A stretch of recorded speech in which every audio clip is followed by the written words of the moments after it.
This weekend, something clicked for me, y'all. And my first reaction was actually irritation. I noticed how many people, including myself at times, build entire legal cases for why they're finally allowed to enjoy their lives. We emulate what we are surrounded by. So some of y'all have witnessed your parents, your grandparents, your social circles feeling like they could not have rest, peace, joy, pleasure unless they worked really hard. They had to justify it.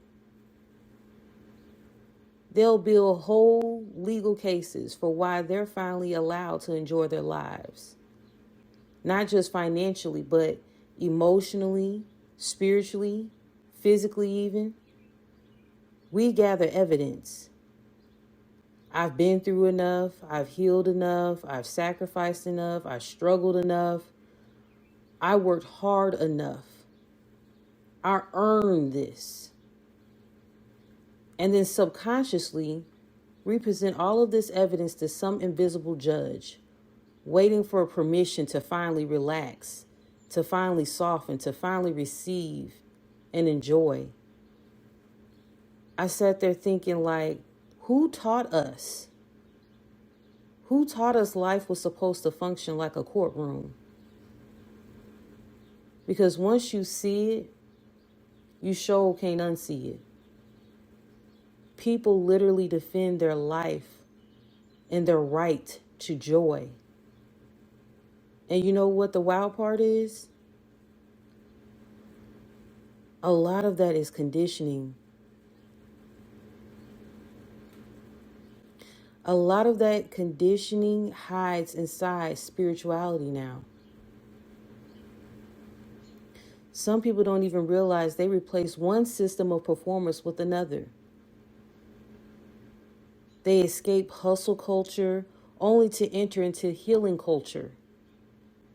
Now it's, I've done enough shadow work, I've transcended enough, I've detached enough, I've suffered enough karmically. So really it looks like the same courtroom, but a different costume. And I think that's why a lot of people still feel exhausted, even inside spiritual spaces, because it's never enough. There's always something. They're still trying to earn their existence, still trying to prove worthiness, and still unconsciously believing that there must be a reason I'm allowed to experience beauty. But what if beauty was never meant to be earned? What if enjoyment wasn't the reward for correct behavior? What if aliveness itself was the qualification? Now, I do want to be clear. This isn't an argument against discipline or effort. It's an argument against the belief that suffering is what makes you morally eligible to receive. Who decided suffering was the price of admission? We've been programmed to associate struggle with worthiness so deeply that a person living in softness, being well taken care of, experiencing ease, the very first instinct is suspicion. Triggered even. What did they do to get that? And not in a good way. That reaction alone tells you everything about the conditioning. Because a bird doesn't justify flying. A flower doesn't justify blooming. Nature itself does not apologize for existing fully. But humans do. One of the biggest realizations I've had lately is this. The things we desire are often mirrors. Yes, mirrors. Not random fantasies or accidental attractions. And if you think about it, everything is energy, right? So the plants, the flowers, the dolphins, all of it is energy.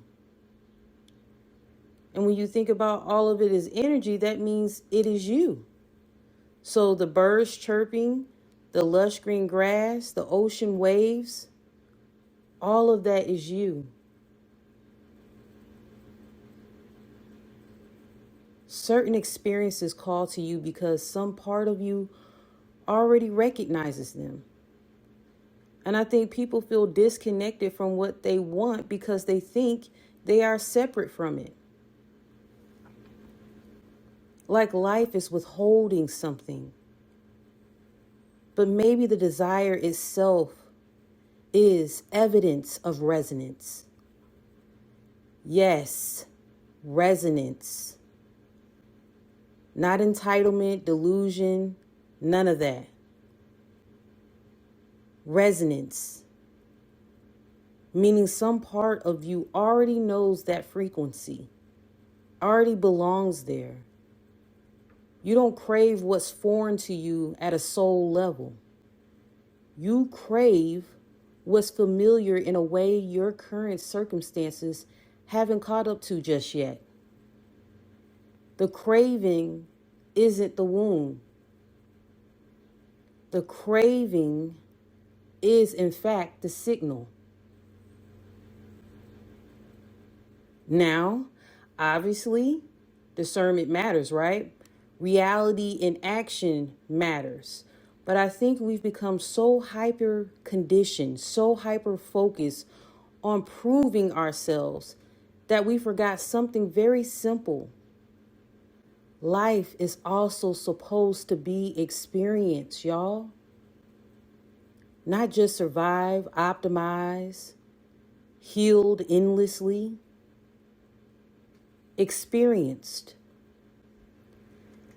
And honestly, I think modern culture profits from people believing they are perpetually one step away from enough.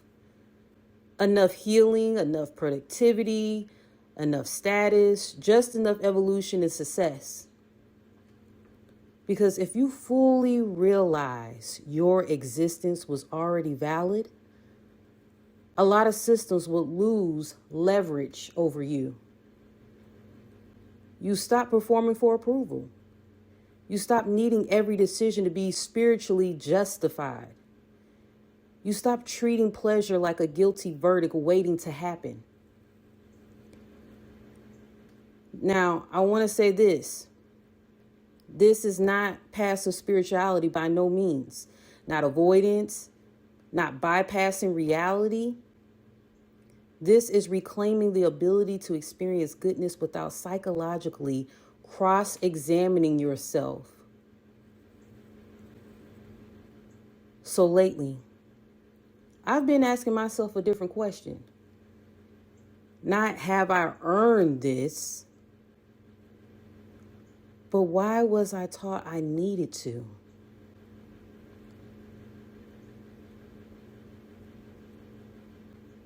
Because maybe that's the deeper excavation. Maybe the real freedom isn't becoming worthy. It's realizing you were never separate from life in the first place.